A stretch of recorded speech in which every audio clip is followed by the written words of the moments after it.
Buenos días, mi nombre es Daniel Sarazú. Me es grato saludarlos a nombre de la Biblioteca Nacional del Perú. Bienvenidos al taller de paleografía que se desarrolla en el marco del programa Transcriptón, Recuperando nuestra memoria manuscrita, un programa que se realizará cada 2 meses aproximadamente. Este taller, que tenemos el agrado de difundir, tiene como fin brindar a los participantes los conocimientos básicos de la paleografía hispanoamericana y peruana como técnica para la investigación histórica de los siglos XVI al XIX. Por ello, en estas 2 clases programadas se desarrollarán aspectos teóricos y prácticos de la lectura y transcripción de los manuscritos de la época colonial y republicana. Otro de los fines de este taller es prepararnos para la transcripción temática sobre los movimientos independentistas del Perú. Esta transcripción tiene como fin rescatar y poner al alcance de todos la información de los manuscritos con los que se escribe la historia del Perú y promover la valoración del patrimonio bibliográfico documental entre nosotros. La transcripción se realizará de forma continua del martes 8 al domingo 13 del presente mes. Durante estos días, cada uno de nosotros podrá elegir y transcribir en línea los manuscritos que se alojan en una plataforma web que habitará la Biblioteca Nacional del Perú. También mencionar que este mismo domingo 13 es la charla de cierre de la transcripción de 5 a 6:30 de la tarde. Desde ya los invitamos a acompañarnos hasta este último día. Sobre el taller, recordarles que son 2 sesiones, hoy lunes 7 y mañana martes 8, con una duración de 2 horas, de 10 hasta 12 del mediodía. En cada sesión hay una primera parte de exposición a cargo del especialista y una segunda donde se aperturará ronda de preguntas y comentarios de los participantes a través del chat de la aplicación Zoom y del Facebook Live. Les pedimos ir dejando sus consultas durante la exposición para hacerlas llegar al expositor al final de su clase. Pues bien, ahora presentamos a Jimmy Martínez Céspedes, profesor encargado de este taller. Él pertenece al equipo de gestión del patrimonio bibliográfico documental de la Dirección de Protección de las Colecciones de la Biblioteca Nacional. Es licenciado en Historia por la Universidad Nacional Federico Villarreal, es especialista en paleografía y en estudios relacionados a la Iglesia Católica en el Perú virreinal de los siglos XVI al XVII. Pues bien, Jimmy, te damos la bienvenida y cedemos la palabra para que des inicio al taller. Escuchamos.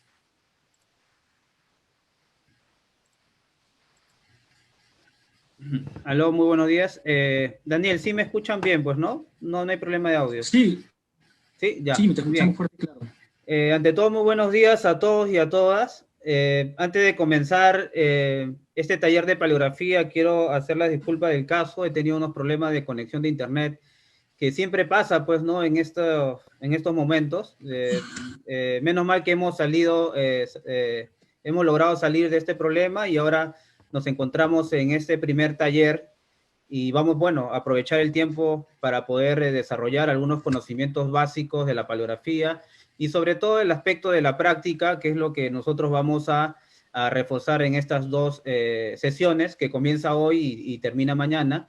Como ya lo dijo Daniel, estas talleres de paleografía forman parte de las actividades culturales, académicas que promueve la Biblioteca Nacional a través de la Transcriptón. Ustedes saben muy bien que la primera actividad que realizamos durante el mes de agosto, la Transcriptón, que es una plataforma virtual donde existen documentación de nuestro patrimonio manuscrito de la biblioteca, donde en esta primera actividad participaron muchas personas de distintos países, de distintos aspectos también relacionados en el mundo académico, público en general, que aportaron con sus actividades, con sus contribuciones paleográficas a transcribir muchos de estos documentos, ¿no? Entonces, estos 2 talleres forman parte de esta actividad, que la plataforma virtual va a estar abierta de manera permanente.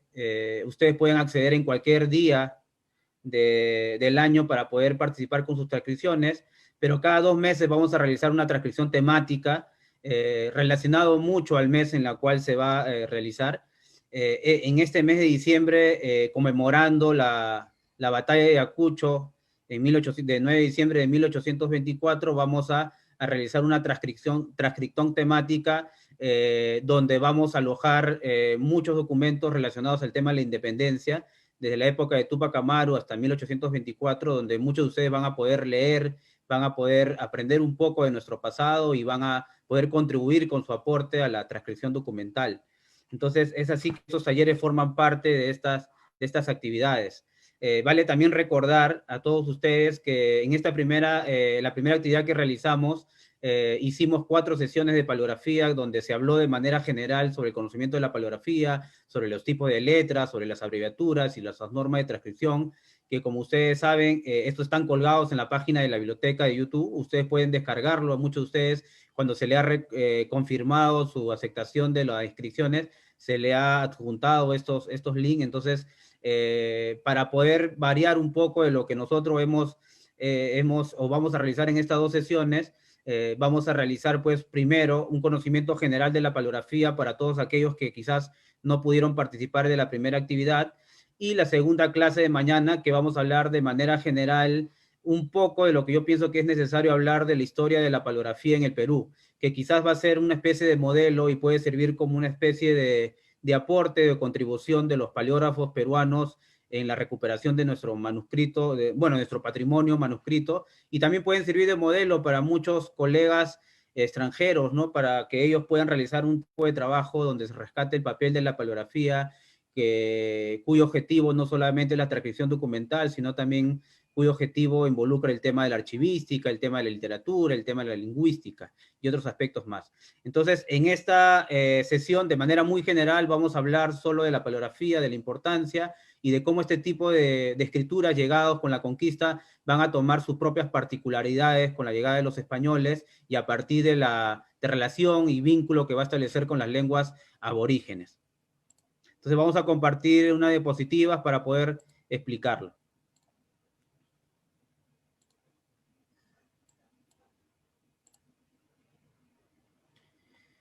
Daniel, se puede ver las diapositivas, ¿no? Sí, sí se puede ver. Sí, Jimmy, se puede ver. Muy bien, gracias, Daniel. Bueno, de manera general, ustedes habrán escuchado siempre y habrán buscado bibliografía sobre qué es la paleografía, ¿no?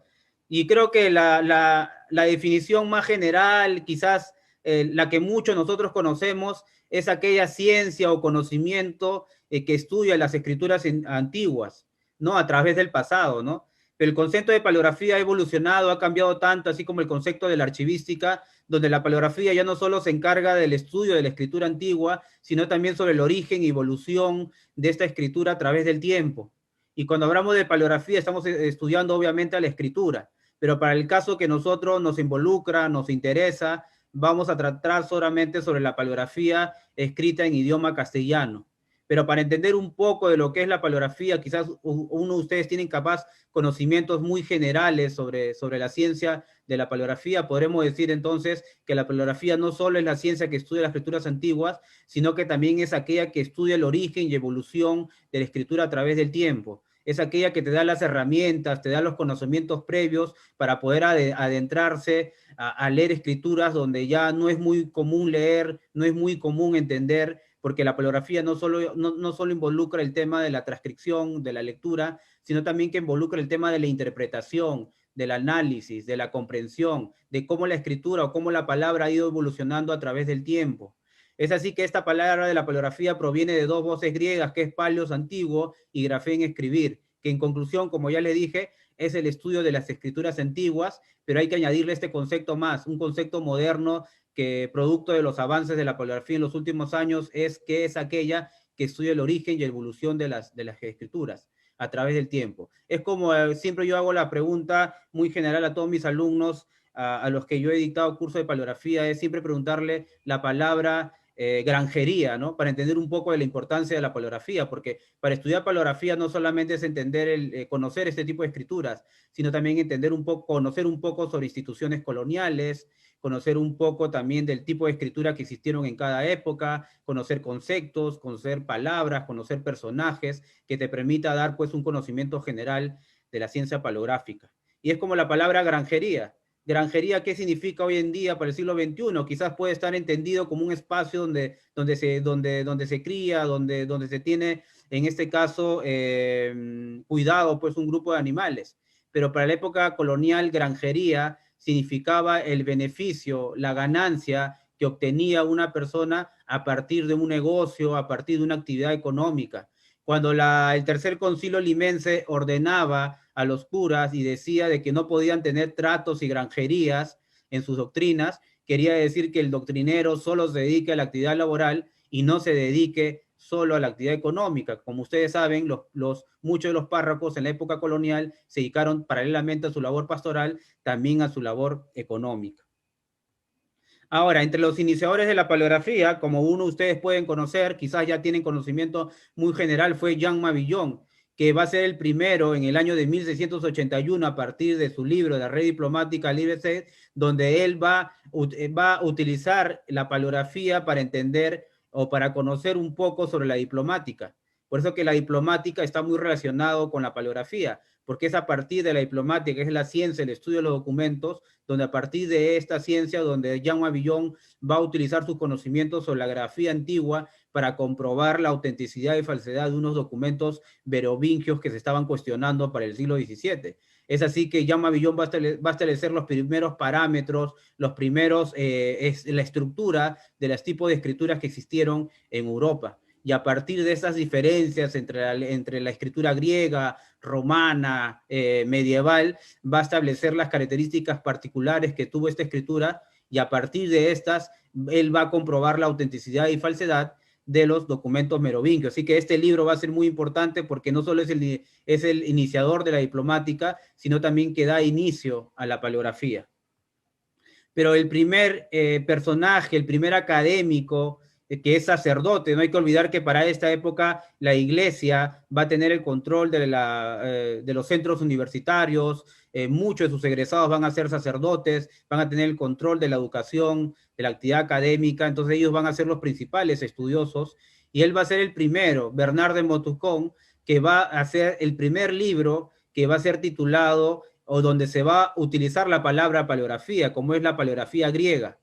¿No? Él va a ser el primero a utilizar el concepto de paleografía y se va a encargar de estudiar solo un tipo de escritura. Obviamente no el castellano, no el latín, sino la paleografía griega. ¿Por qué la paleografía griega para 1708? Porque no hay que olvidar que para el siglo XVI, siglo XVII y siglo XVIII, la cultura greco-romana servía de inspiración para muchos académicos del siglo XVII y siglo XVIII. Entonces, ellos estaban muy interesados en poder conocer un poco de la cultura grecorromana para inspirarse en sus obras literarias, en sus obras políticas y en sus obras sociales. Entonces, ¿verdad?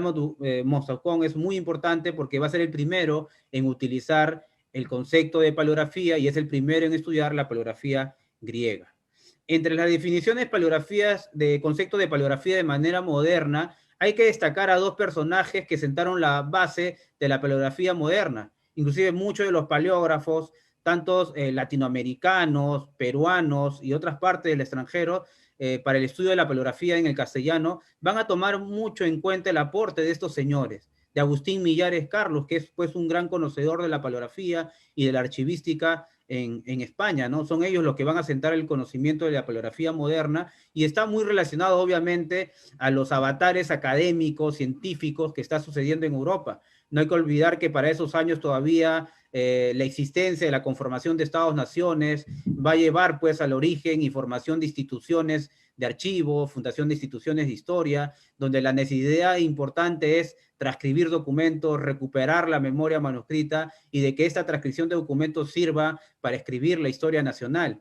Mucha de esta experiencia de estos señores van a servir como base también para los historiadores peruanos, que lo vamos a ver para el taller de mañana, para poder transcribir documentos con el único fin de recuperar la memoria manuscrita y de que esto sirva como base para la historia nacional. Agustín Millares Carlos, por ejemplo, consideraba la paleografía como aquella ciencia que trata del conocimiento e interpretación de las escrituras antiguas y que estudia sus orígenes y evolución, que fue en este caso planteada en 1929 y como vuelvo a repetir, como lo dije al comienzo, es una de las ediciones más completas y es una de las ediciones más quizás más acorde a lo que se entiende hoy por la paleografía. Sin embargo, hay otro aporte también de Antonio Floriano Cumbreño, que es otro también archivero español, que aportó mucho al conocimiento de la paleografía, donde dice que la paleografía es la doctrina de las antiguas escrituras, cuyo fin es el estudio de su evolución histórica, establecida sobre las bases críticas y dando al mismo tiempo reglas para su acertada interpretación. Entonces aquí Floriano, a diferencia de Millares Carlos, donde Millares Carlos involucra mucho el tema de la origen y evolución, Floriano Cumbreño aclara más el tema de la paleografía como un conocimiento que te va a permitir dar las reglas para una acertada interpretación.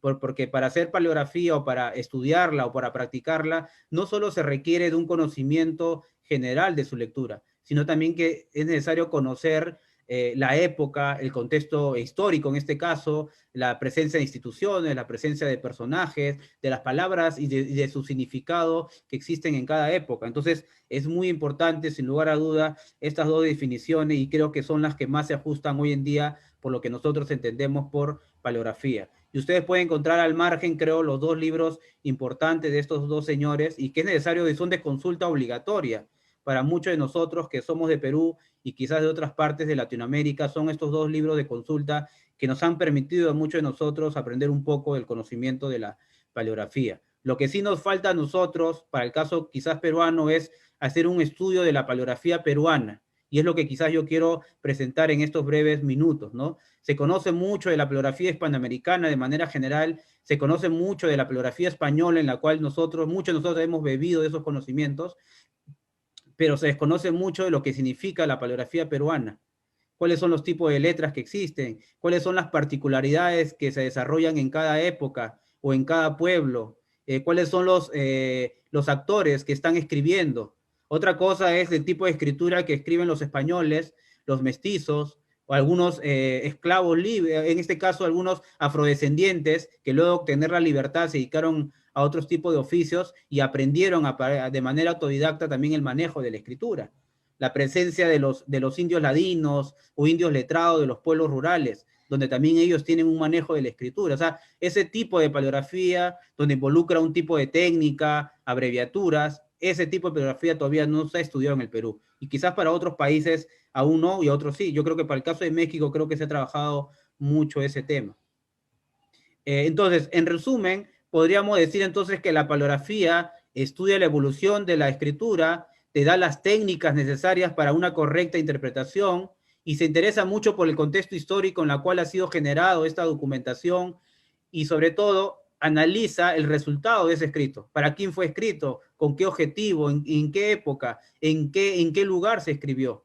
Entonces, la paleografía involucra no solo el estudio de la lectura, sino otros conocimientos básicos importantes que involucra una paleografía de lectura, una paleografía de análisis y una paleografía que está más relacionada al estudio de la ciencia.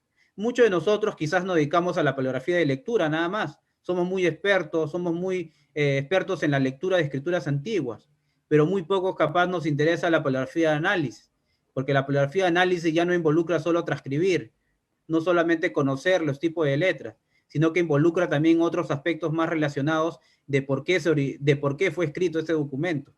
Y eso está muy relacionado quizás al tema ya de la investigación, de la publicación de artículos o libros. Y otra de las cosas que quizás no hacemos, y es lo que yo les digo, es la historia de la cultura escrita, que en este caso tendríamos que trabajar para el caso peruano sobre los aportes de la paleografía peruana.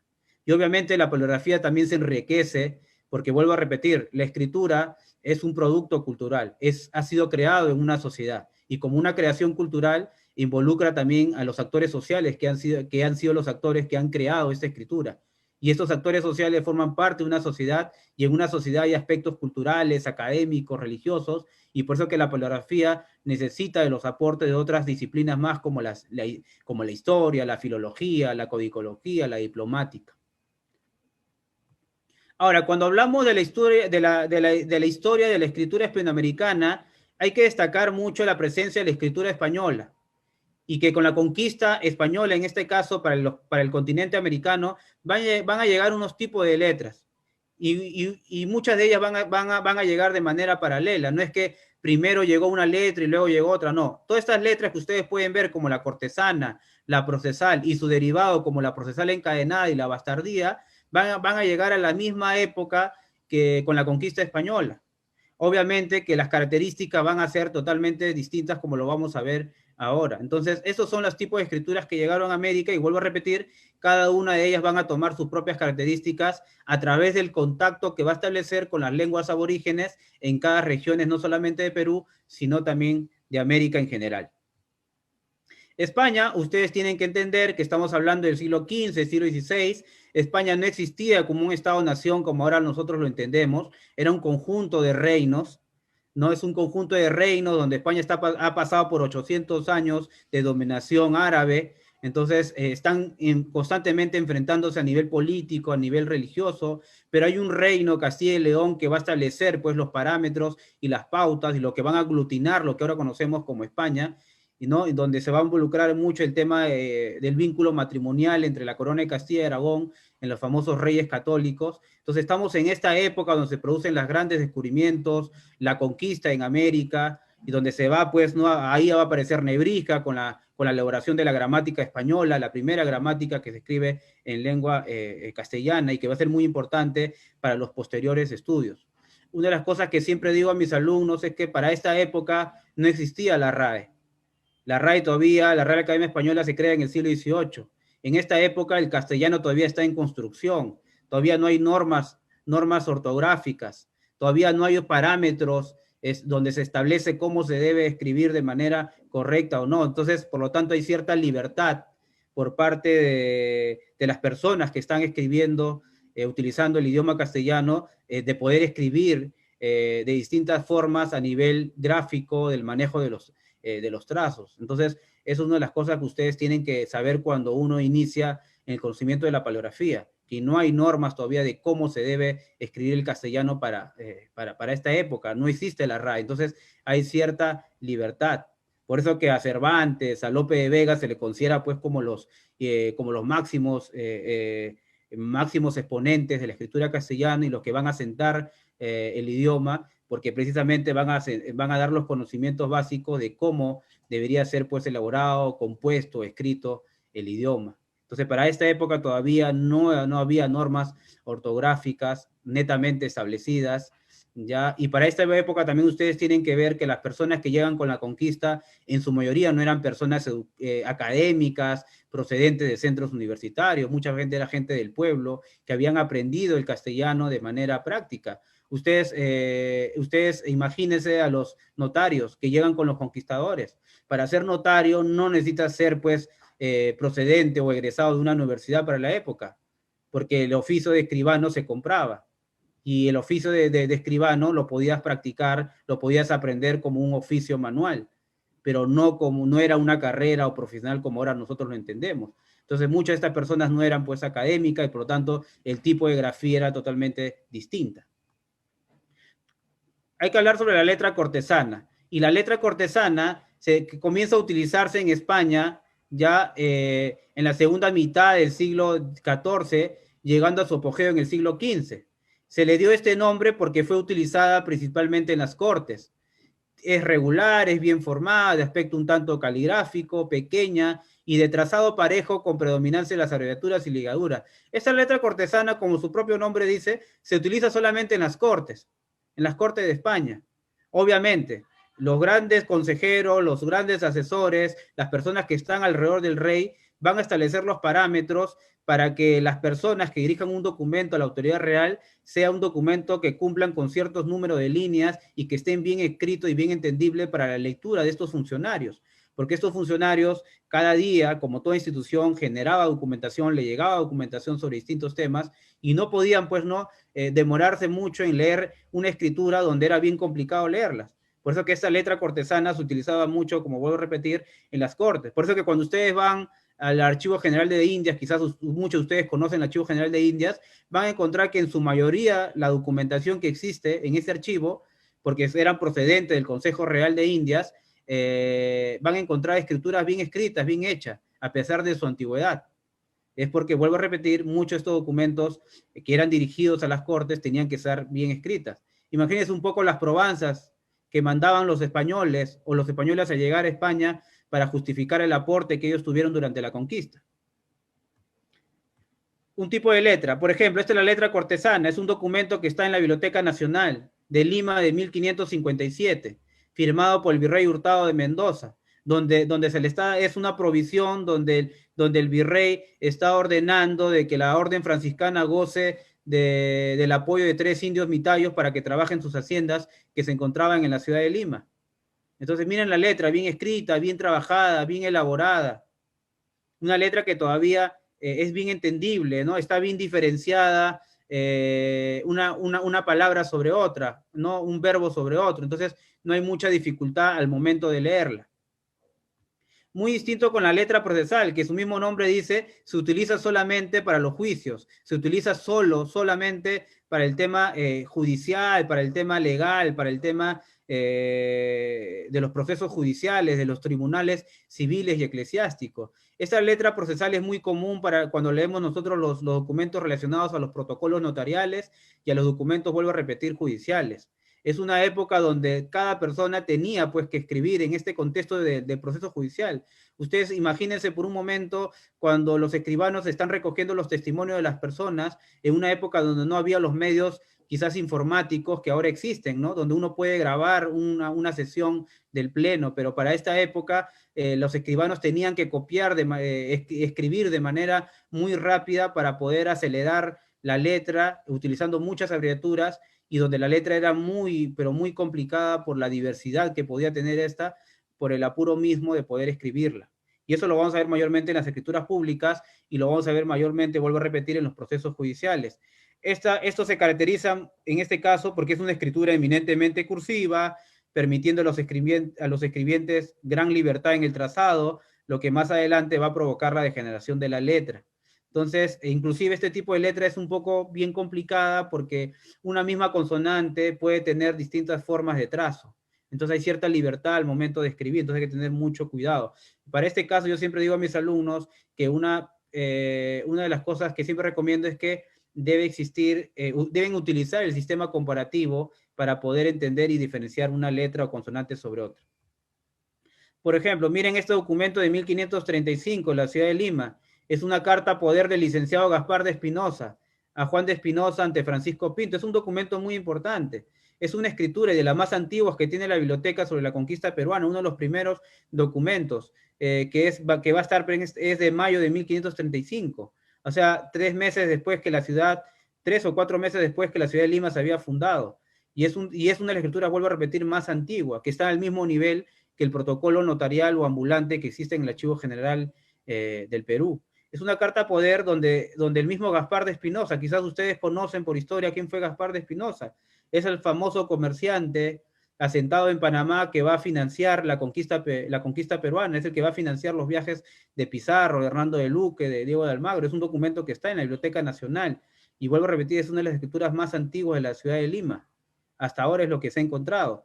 Dirigido a su hijo, Juan de Espinosa, que como Gaspar no puede venir al Perú, manda a su hijo como representante para que él sea pues el que esté pues encargado de fiscalizar sobre los metales preciosos que los conquistadores iban recopilando, iban encontrando en los distintos pueblos que conquistaban. La letra procesal encadenada, que es uno de los documentos que vamos a trabajar ahora. No es una información de vida de Fray Antonio de San Millán, aquí creo que sí, es de San Millán, escrito en 1619, y se le dice procesal porque tiene una forma semejante de una cadena, la letra está pegada unas a otras, entonces ahí está la dificultad de este tipo de letras donde hay que tener mucho cuidado, donde no sabemos precisamente dónde comienza una palabra y dónde termina, entonces aquí hay que tener mucho cuidado al momento de leerla. Entonces es una letra procesal degenerada, como dice, ¿no? Las letras están muy cursivas y pero muy alejadas de su ubicación original. La letra bastardía es una letra que muy comúnmente es la que ha evolucionado, algunos la conocen como la humanística, es la que utilizamos hoy en día, obviamente con ciertas particulares y ciertas características, pero es la que se asemeja principalmente hoy en día como nosotros escribimos, ¿no? Está muy relacionada este tipo de letras, pues, ¿no? A las cartas, a las correspondencias de cómo se escribía para la época. Se utilizó principalmente en la correspondencia particular, como se indica, y posteriormente pasó a las cortes reales y a las oficinas públicas, desplazando a la cortesana. Porque vuelvo a repetir, esta letra bastardía tiene un mejor trazo que la cortesana, donde en la cortesana, como ustedes han podido ver, existe más el tema de las abreviaturas. En cambio, en el caso de la bastardía, la disminución de las abreviaturas se ve, pues, y es evidente. Como vemos acá, miren este trazo, un documento, que son del siglo XVII, documentos de la Biblioteca Nacional, donde la letra está entendible. Es una letra que muchos de nosotros escribimos de esa manera. Entonces, para esta época colonial, vuelvo a repetir, también existían personas que escribían de esta manera, de una manera clara y sencilla. Obviamente no eran todos, pero una mayor parte que estaban más relacionados al ambiente académico, al ambiente cultural o monacal, que tenían el tiempo necesario para escribir quizás un libro manuscrito o escribir un texto que luego va a ser llevado a la imprenta, tenían que manejar este tipo de escritura. Aquí viene el aporte de lo que yo considero y es muy importante conocer sobre la paleografía peruana.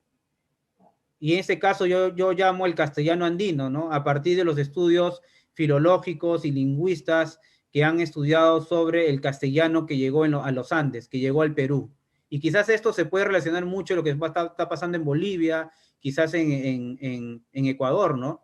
Porque cuando uno estudia la paleografía, siempre tenemos quizás el error, muchos de nosotros, de hacer el estudio de la paleografía hispanoamericana, ¿no? Tomando muchos aspectos y muchos ejemplos de lo que está pasando en España, de los tipos de letras, pero muy poco de nosotros que dictamos paleografía o nos dedicamos a ella, tratamos de hacer una especie de especialización y de detalle de cómo esta escritura castellana va a llegar a América y cómo va a adoptar sus propios comportamientos, en este caso particulares, va a tener su propia naturaleza.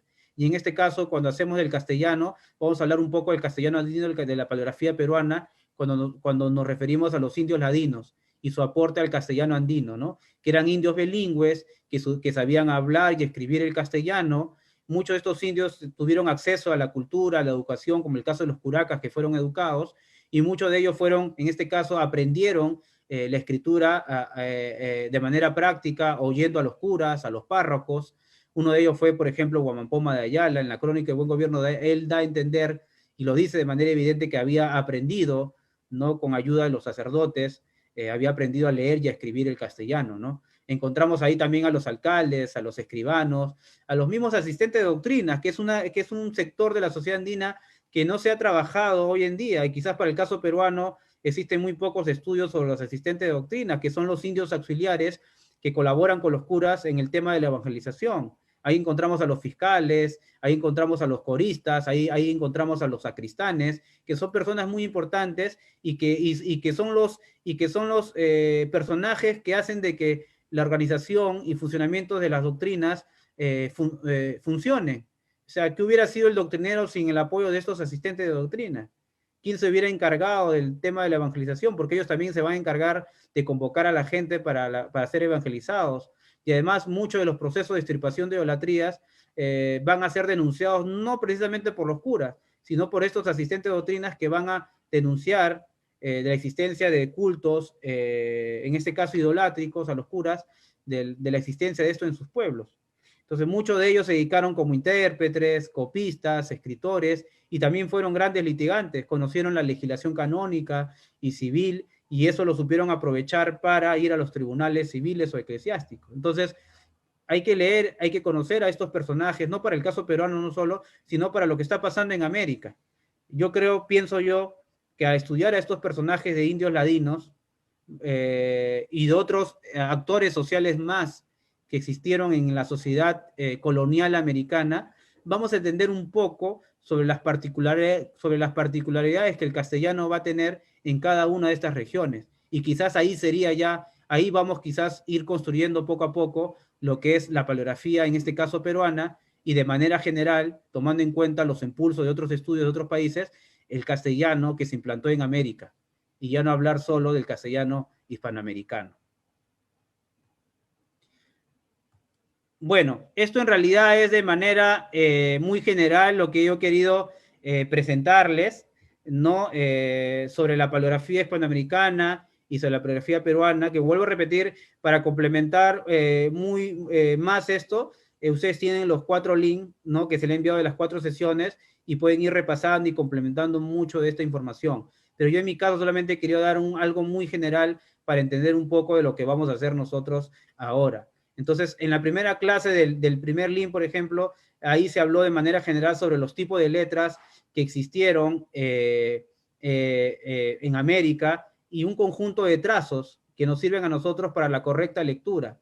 Es así que en estos minutos lo que vamos a hacer nosotros, vamos a recordar quizás en la pizarra, en este caso virtual de manera general, unos tipos de trazos, y de ahí nos vamos a ir a leer el primer documento que ya se le ha enviado a ustedes para ir avanzando con la lectura. Como vuelvo a repetir, estas 2 sesiones solamente involucran mucho más el tema de práctica que un tema netamente teórico.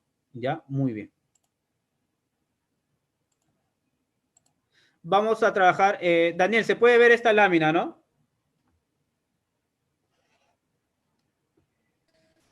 Sí, sí se puede ver. Ya, muy bien, gracias.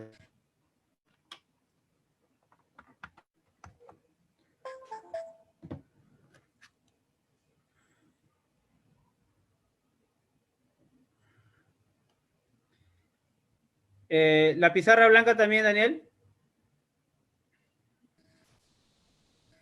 Sí, sí se ve la pizarra Ya, muy blanca. bien. Ya, muy bien. Entonces, miren, de manera general vamos a recordar algunos trazos que es necesario conocer y que nos van a ayudar, pienso yo, a avanzar en la lámina que vamos a trabajar ahora. Y si por ahí tienen ustedes alguna duda, vuelvo a repetir, revisen el link de la primera actividad del primero y ahí se explica de manera detallada todos los trazos basados en el alfabético, en el alfabeto español. Entonces, yo creo que aquí solamente algunos básicos y necesarios. Ya, cuando trabajamos el tema de la A, por favor, ya, para el siglo XVI, XVII, la A va a tener un trazo así. No tiene el trazo del medio que a veces nosotros lo damos hoy en día, ya, es invisible en este caso, y a veces tiene un trazo también, vuelvo a repetir, parecido a un triángulo, ya, parecido a un triángulo. Luego tiene un trazo que a veces se parece mucho al tema de la X,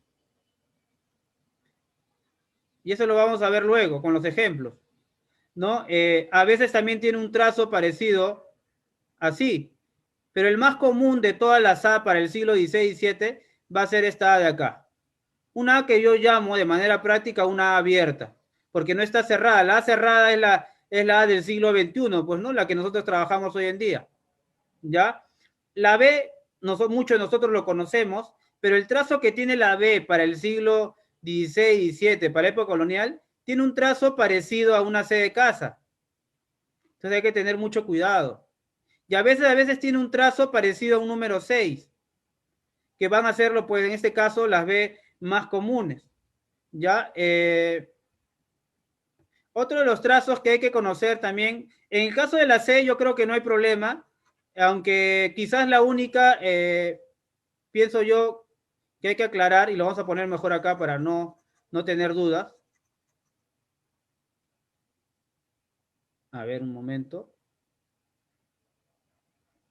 La C quizás el único trazo nuevo que quizás muy nosotros no conocemos es que se parece a una E.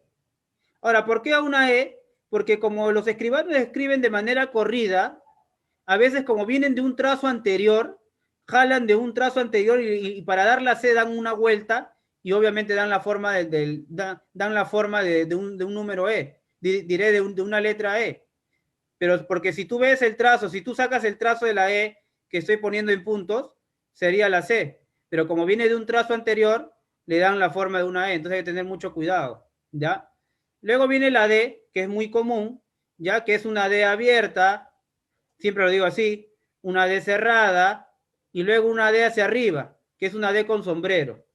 Ya siempre yo lo digo así, que es una D con sombrero, de manera didáctica, para guiarnos un poco. Esta es la D abierta, a veces la D abierta es muy abierta, como lo estoy poniendo acá, a veces una D cerrada y una D con sombrero hacia arriba. En el caso de la E yo creo que no hay problema, tiene el mismo trazo, ya el caso de la F también tiene el mismo trazo, quizás un trazo distinto que hay que conocer nosotros, y lo vamos a ver luego, va a ser con el caso de la G, ¿ya? El caso de la G tiene un trazo parecido así con un adorno. Ese es el trazo muy común para el siglo XVI. Y a veces tiene el trazo como si fuera una Z, ¿ya? Y a veces tiene el trazo como si fuera un número 5. Esos son los tipos de G que puede ver para la época colonial. Y eso lo vamos a ver mucho en los documentos coloniales y quizás muchos de ustedes lo han visto con los que están ya más, tienen más conocimiento sobre la paleografía a partir de su experiencia que tienen en los archivos y de las investigaciones que ustedes hacen. Otro de los trazos muy comunes de la H es esta de acá. Esta es la H más común que vamos a trabajar nosotros. Y otra H que se parece mucho a una L con un trazo hacia abajo, como dando la forma de una cola. Y otra H muy común, como la que trabajamos hoy en día. Esa H así. Ya, entonces hay que tener mucho cuidado. Para el caso de la I no creo que haya problemas. Para el caso de la L tampoco no hay problema. El caso de la N también se repite. El caso de la O también. el caso de la P, cuando digo que se repiten, no quiere decir que sean un trazo parecido al siglo actual. Tienen un trazo que es más fácil poder identificarlo que algunos trazos como estoy poniendo la H.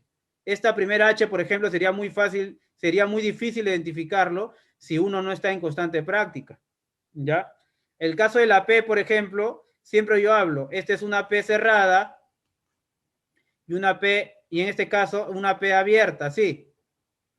Vuelvo a repetir, todos estos trazos de manera completa están en la primera sesión de la primera actividad que lo pueden encontrar en el link de la biblioteca, así que no se preocupen. Aquí solamente estamos dando, en este caso, explicando de manera general algunas letras o consonantes que pienso yo son importantes para avanzar con esta lectura que ahora nos toca. ¿Ya? Vamos a ir con otros ejemplos más de manera rápida. Por ejemplo, para el caso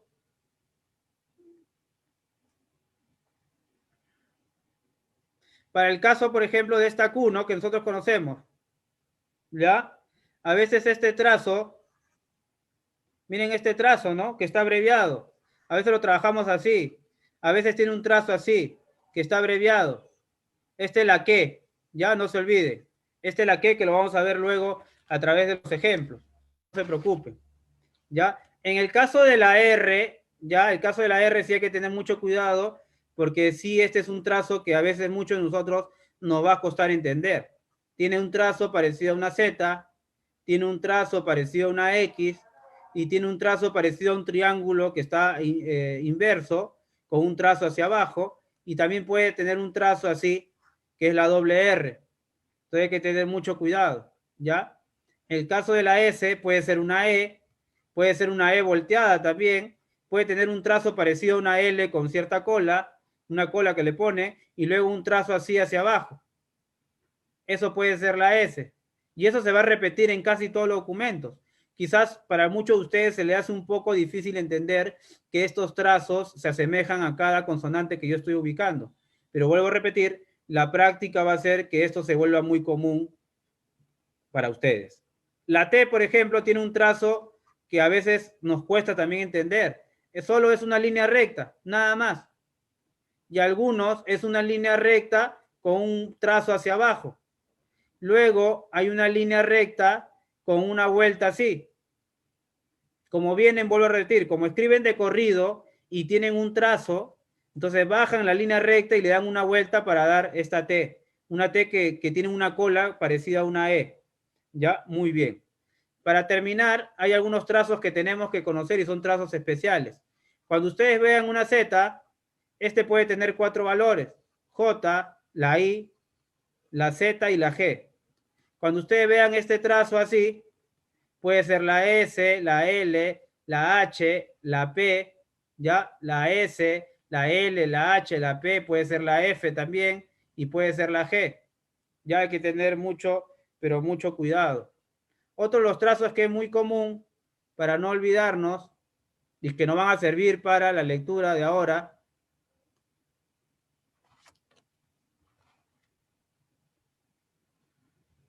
va a ser el trazo siguiente. ¿Ya? Va a ser el trazo siguiente. Este es el trazo que siempre se repite en los documentos. En. Cuando vean un trazo así. Ya esta es la E y el trazo hacia arriba vale la N. Por eso vale el en. Luego hay otras dos trazos que es una E. 2E. Cuando ustedes vean 2E, como ustedes saben que esa es la E, a veces la E también es la S, o a veces es la L también, puede tener 4 valores. Puede ser el S, el E, el doble L, ¿sí? Y el L. Entonces hay que tener mucho cuidado. Cuando escribimos la palabra mes, M y S, ¿sí?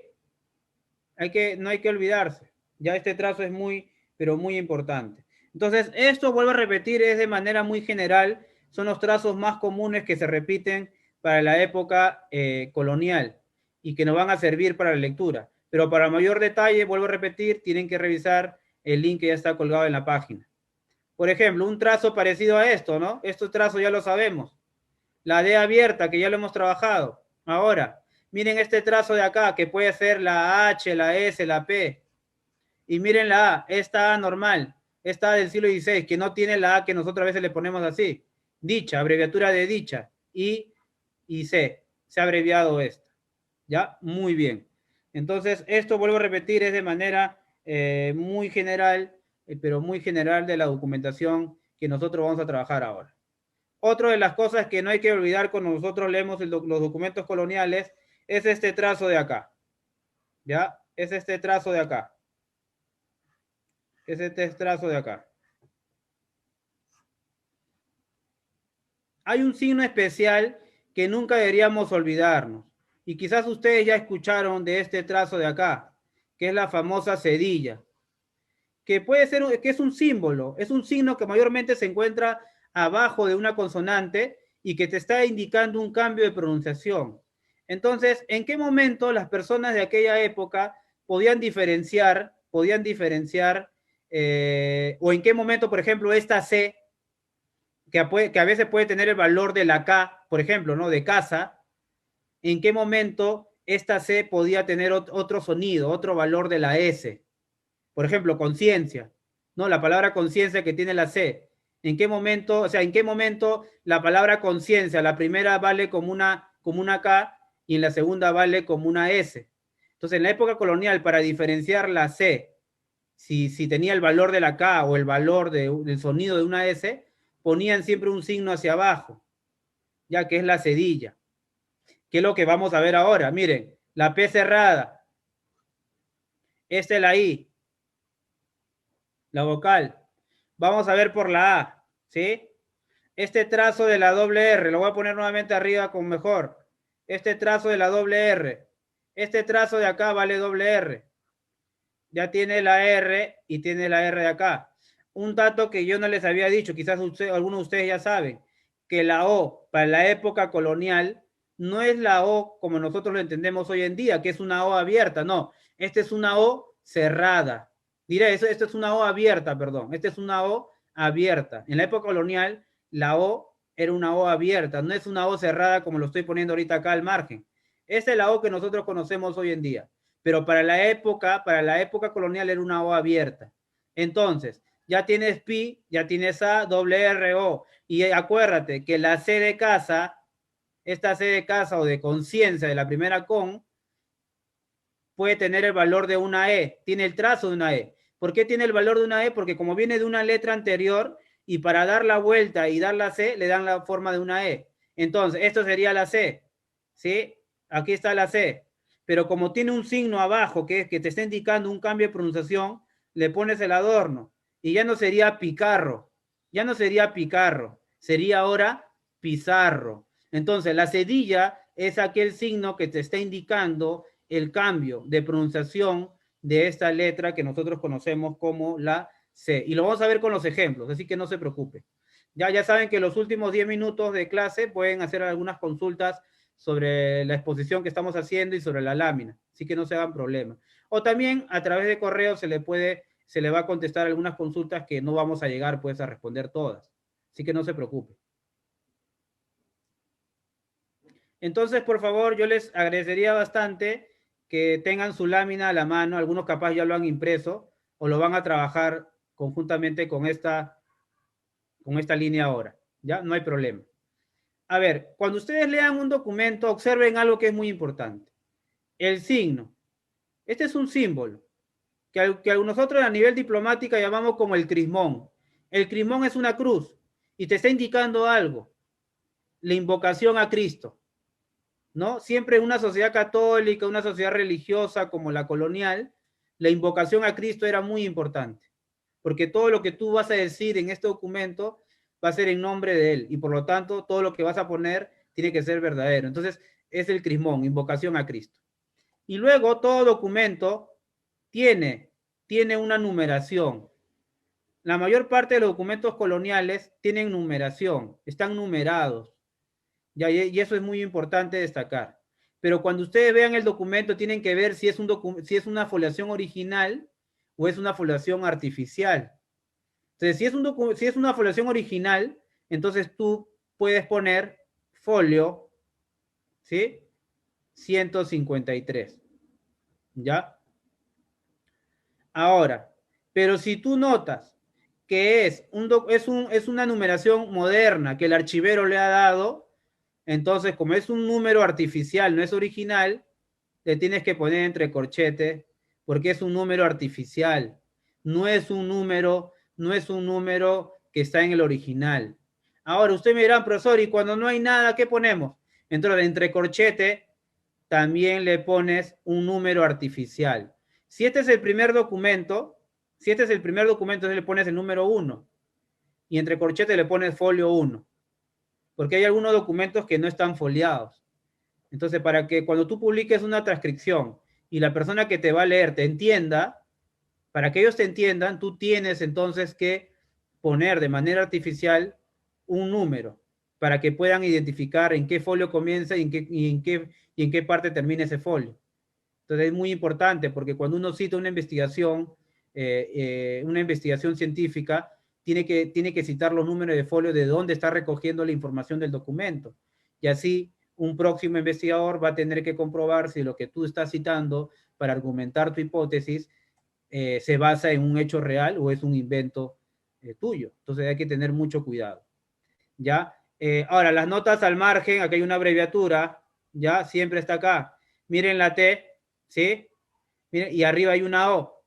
Esta es una abreviatura, ¿ya? Y esta abreviatura significa testigo, ¿ya? Esta abreviatura significa testigo. Esta abreviatura significa abreviatura de testigo, ¿ya? Entonces, esta abreviatura es muy importante apuntarla, es muy importante identificarla. Entonces, vamos a leer. Esta es una letra procesal encadenada y por lo tanto hay que tener mucho cuidado. Siempre es necesario cuando ustedes lean por primera vez un documento, enumerar línea por línea.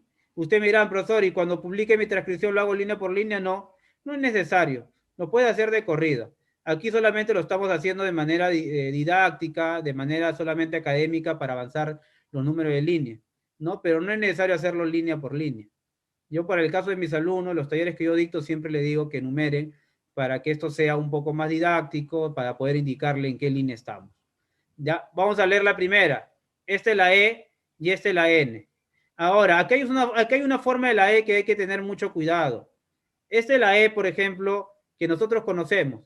Pero a veces esta E, como lo estoy poniendo arriba, le ponen un trazo como si fuera una cruz. Entonces, esa es una E muy común, ya que se utiliza para la época y hay que tener mucho cuidado. Y entonces sería la E y la N, que es en, ¿ya? Luego viene la L y la A, que es en la, ¿sí? Y luego miren la cedilla. Aquí está la cedilla, este trazo hacia abajo, un cambio de pronunciación. Que en este caso no es necesario, pues no, pero en ciertos casos sí es necesario para diferenciarlo de la K. Aquí está la C, aquí está la I, aquí está la U, aquí está la D. Miren esta D con sombrero, una D hacia arriba, una A y nuevamente una D entreabierta hacia arriba. Entonces estamos hablando en la ciudad. Mira, luego separamos nuevamente la D abierta con la E vocal. Después cerramos y viene el trazo de la L. Una de las cosas que yo siempre le digo a los alumnos es que no confundan o cuando lean ustedes un documento, no vayan con los prejuicios que tienen del siglo XXI. Ustedes tienen la idea de una L grande, inmensa, una L que es superior a la E, pero no, la L para la época colonial puede tener el mismo tamaño de la E, inclusive puede estar más pequeño que la E. Miren el trazo de la D, que es grande, y miren el trazo de los, que vamos a leer, que es una L, que se parece más a una E que una L, entonces hay que tener mucho cuidado. L-O-Y-S, que es en la ciudad de los, muy bien, y luego miren este trazo, en la ciudad de los, y miren este trazo, aquí hay doble R, no se olviden de esta doble R, ya esta doble R. Ya saben que hay tres tipos de R, la R que se parece como una Z, que lo estoy poniendo al margen, la R que se parece mucho a una X, y una R muy común, que es la que estamos leyendo, una R así, doble R, pero la norma de transcripción, que están en la cuarta sesión de la primera actividad que pueden ver ese video, ¿qué te indica? Que cuando hay dos consonantes al comenzar una palabra se mantiene una, ¿ya? Y cuando nos referimos a una ciudad hay que utilizar las normas ortográficas actuales, en el caso de mayúsculas y minúsculas. En el caso de Reyes, como nos estamos refiriendo a una ciudad porque estamos refiriendo a la ciudad de Lima, que se le decía antes con el término de Reyes, va en mayúscula. Ya, esta es la E, miren la Y que está hacia arriba, y aquí está la fórmula de las dos E, que justamente la habíamos hecho en el tema en la pizarra virtual, que la primera es la E y la segunda es la S. Entonces sería, en la ciudad de los Reyes. Seguimos. Luego viene la E y luego viene la N. Esta primera línea la vamos a acabar con un trazo. Miren la Q, miren la U, miren la A y miren la T. Y miren acá el caso de la R, como ya le dije. Este trazo de la R que se parece a una Z. No se olvide. Y esta es la O. Entonces la primera línea es en la ciudad de los Reyes en 4. Una de las cosas que yo siempre recomiendo a los alumnos es que una vez que tú identifiques las palabras de la primera línea, trata ahora de apuntar en un papel todas las consonantes que has identificado en esa primera línea. Y a partir de ese cuadro que tú hagas en un papel, utilizando un lapicero, si no tu pizarra virtual, trata de ir comparando las líneas que vamos a leer, ¿sí?, en las líneas siguientes. Aquí es cuestión ya de comparar algunas consonantes, porque siempre el escribano de cada documento, la persona que está escribiendo, siempre va a mantener pues los mismos trazos, no va a variar mucho. Quizás en algunas letras puede variar, puede cambiar, pero la mayoría de palabras se mantienen tal como están. Ya no es la D abierta, como vimos arriba, ahora es otro tipo de D, la D cerrada. Luego viene la I, viene la A, y miren la E. Esta E, que ya vuelvo a repetir, es una S, que es días, ¿sí? Muy bien. Luego viene la D abierta y la fórmula de las dos C, que puede ser es L, doble L o L. En este caso sería en 4 días del. Y luego viene el trazo M y la fórmula de las dos C nuevamente. La primera es una E y la segunda es una S. Revisen los trazos que expliqué en la primera sesión, vuelvo a repetir, de la actividad anterior, y van a ver con más detalle este tema de los trazos. Pero mientras tanto, vuelvo a repetir, la primera es la E y la segunda es una S. Aquí es una cuestión solo de práctica, de repasar, de ver y nada más. D abierta y la E, ¿sí? Y luego viene la M y la A. Miren la palabra Reyes que estaba arriba. Entonces aquí es cuestión de comparar. Miren el trazo de la Y, ¿sí? Miren el trazo de la Y y aquí es cuestión de comparar. Ya comparamos, mira. Mayo, ¿viste? Sin necesidad de saber qué trazo podía haber sido, cuestión de comparar. Mayo. Entonces, estamos en la ciudad de Reyes, estamos en el día 4 del mes de mayo y el conector de DE. Nuevamente, aquí es cuestión de comparar. Este DE ya lo hemos visto. Usted mira, profesor, pero ¿dónde está esa DE? Bueno, ya lo hemos visto. Miren en la primera línea que está en D los Reyes. O en la otra segunda línea que es del. Mismo trazo. ¿Viste? Es cuestión de comparar nada más.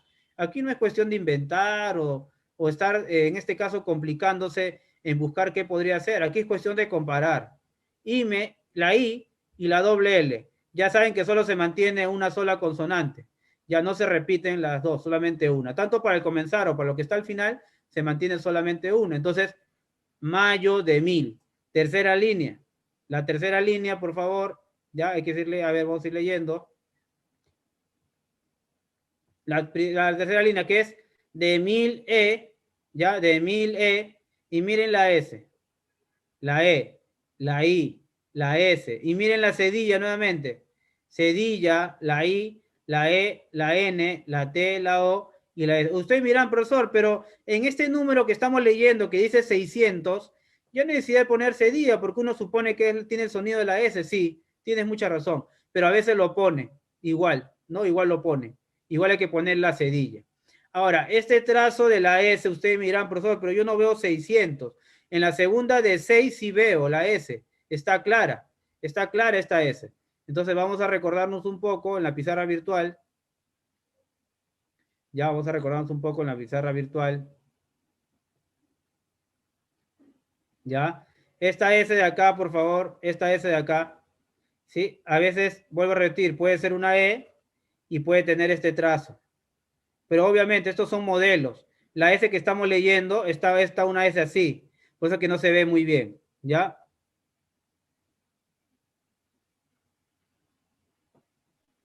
Entonces es lo que está pasando, ¿ya? Y 600 y el conector, seguimos a ver. Vamos a poner un rato de lápiz.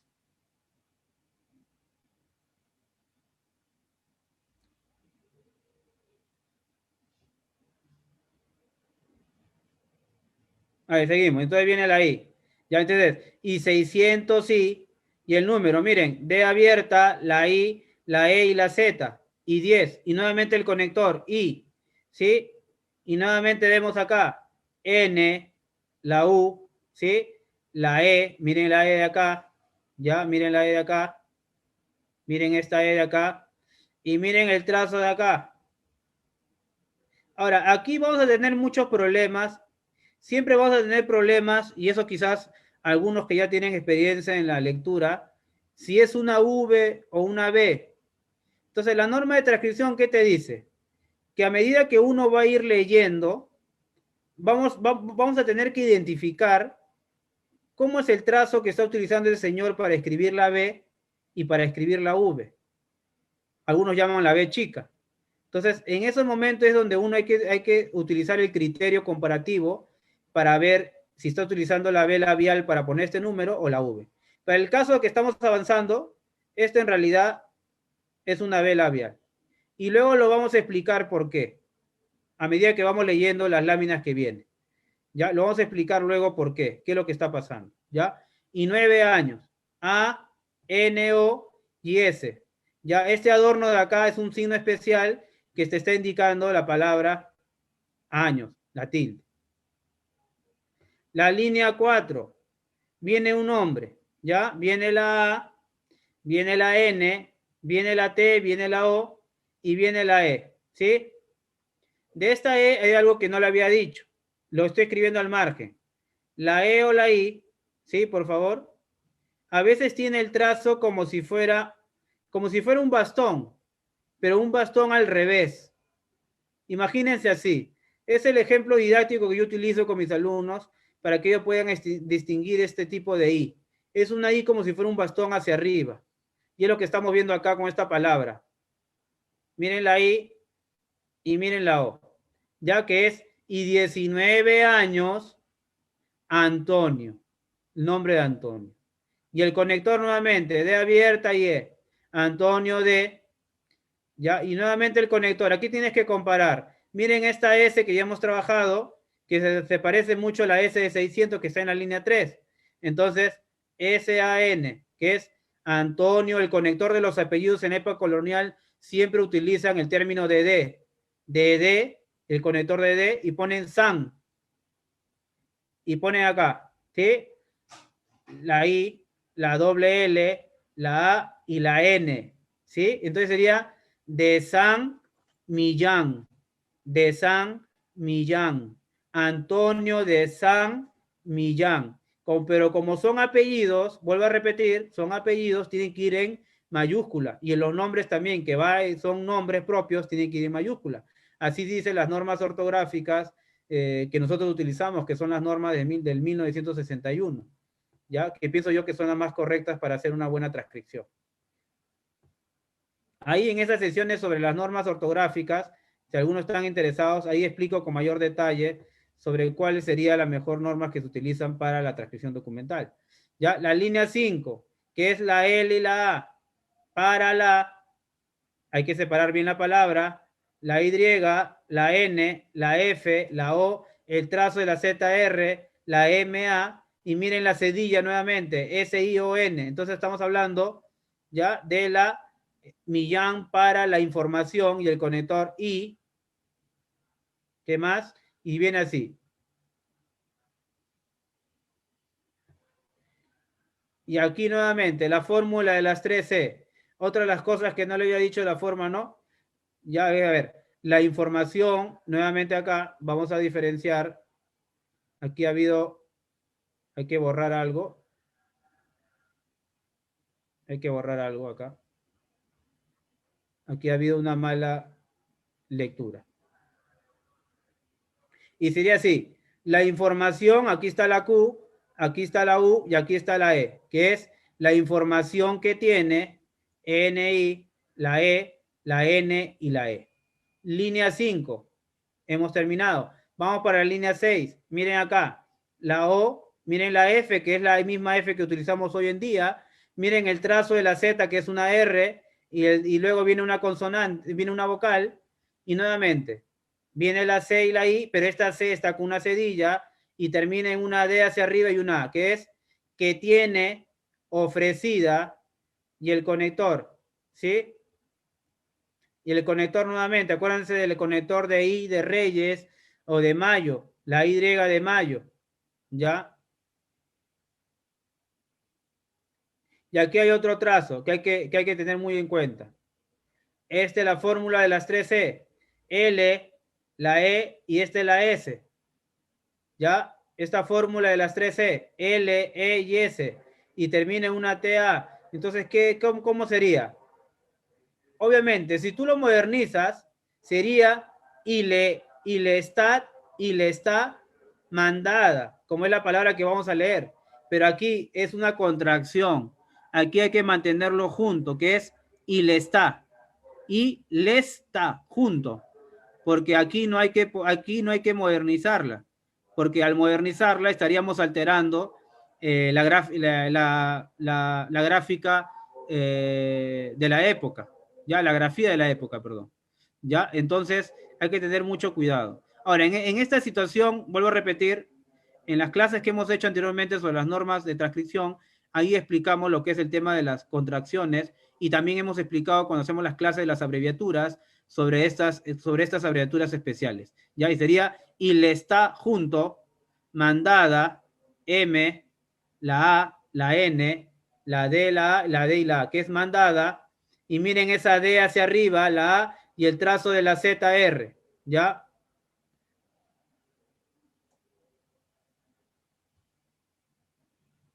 Y le está mandada a dar línea 7, ¿ya? Línea 7. Miren la P abierta, esta es la P abierta que hemos trabajado ya, el trazo de la ZR, viene la E, ya viene la S, viene la E, viene la N, viene la T, miren este trazo de la T, una línea recta, media ovalada, con una O, no es la T, la típica T, que a veces uno le pone una especie de trazo hacia arriba y que da forma de una cruz, no, ese es el tipo de T de presentó, es y le está mandada dar presentó, ¿ya? Y viene acá nuevamente, P abierta, compara con presentó, viene la O, viene el trazo de la ZR, presentó por, y luego viene la T y la fórmula de las dos E. Una es una E y otra es una S. TES, línea recta T y luego viene la I y luego viene la G y la O, que en este caso estaríamos hablando entonces en la línea 7, presentó por testigo el conector a la A y luego viene otro nombre, L, la U, la I, la S. Como es un nombre, tiene que ir en mayúscula, ¿ya? Presentó por testigo a Luis. Y luego del nombre siempre viene el conector, no se olviden del conector de la D. D abierta acompañada de una vocal. Una de las cosas que yo siempre digo para el caso del castellano, siempre se repite en su mayoría, que cuando ustedes encuentren una consonante, siempre la que va a venir, en su mayoría, vuelvo a repetir, con ciertas excepciones, siempre viene una vocal. Entonces, cuando a veces te encuentras con palabras difíciles y ya encontraste una consonante y lo que viene se te hace un poco difícil poder entender qué letra viene, entonces siempre piensa, ¿no? Si identificaste una consonante, la que viene tiene que ser una vocal. ¿Ya? Muy bien. Sería Luis D, viene la C, la A, aquí viene la B labial, que ahorita vamos a explicar por qué era una B labial y no una V en este caso. Trazo de la ZR, trazo de la Z nuevamente RA, que el nombre de Cabrera. Ahora, este señor es un morador. MO, trazo de la ZRA, una DO y el trazo de la ZRA. Cuando hablamos de morador, estamos hablando de una persona, obviamente, que no vive en una ciudad fija, ¿ya? El morador no es una persona, por ejemplo, a diferencia del vecino, ¿no? El vecino es dueño de una propiedad en una ciudad y como vecino pues vive en ella de manera perenne, o también como vecino puede alquilar una parte de su espacio de su casa a otras personas. En cambio, el morador es el que está en la ciudad misma, es el que va y viene, es una persona que no está fija en dicha ciudad. ¿Ya? En este caso pueden ser los mercaderes. Es una persona, por ejemplo, los mercaderes del virreinato peruano, ¿no? Que venían del Cusco, de Arequipa, a la ciudad de Lima, a recoger los productos. O sea, estaban solamente de pasada, eran los moradores nada más, y luego regresaban a su lugar de origen. ¿ya? Muy distinto del residente. El residente sí era aquella persona que no era dueño de propiedades de una ciudad, pero vivía ahí. Había alquilado, había arrendado y se dedicaba a dicha actividad. ¿Ya? Muy bien. Entonces sería morador, viene la E, viene la N, y aquí nuevamente la fórmula de las dos E, que es la E y la S. Viene la T y viene la A, que sería morador en esta, nuevamente línea 9, ¿ya? Nuevamente línea 9 y línea 10. Ciudad, esta palabra ciudad ya la hemos visto arriba, es cuestión de comparar. La C, la I, la U, la D, la I, la D, esa palabra ya la hemos visto, la hemos explicado. Ciudad del, nuevamente la fórmula D abierta E y la fórmula de las dos E y L, del cual miren la Q, cómo se escribe la Q, miren la U, miren la A y miren la L. Ya saben que la L puede ser como una E pequeña, no se olviden. Del cual, y nuevamente acá el trazo. Esta es la F, que es muy semejante a lo que ahora nosotros escribimos. Viene la vocal, la U, y luego viene la E. Fue. Y una palabra que quizás también ya hemos visto. Aquí es cuestión de comparar doble Z, doble R. Pero como está al comenzar, esta doble R se mantiene solo una. Ya una R, ya una E. La cedilla, la CI, ¿sí? Nuevamente la B labial, la I y la DO, que es recibido. Fue recibido, ya, fue recibido. Línea 10, una palabra. Miren este trazo de la Z, que ya le dije que este trazo de la Z tiene 4 valores. Puede valer la J, la I, la Z y la G. En este caso es la J. Viene la U, viene el trazo de la Z, RA, viene la M, la E, la N y la T y la O, que es juramento. Viene la P abierta, la O y el trazo de la ZR. Está jurando ante una autoridad, en este caso dentro del mundo católico, que está jurando, en este caso por Dios. La D, la I, la O y la S. Fue recibido juramento por Dios y el conector E. Y luego viene la P abierta, viene la O abierta. Ya miren la P abierta que siempre digo. Y el trazo de la ZR, que sería por Dios, por. Hay que poner la línea 11, ¿ya? Luego poner la línea 12. Hay que poner la línea 13.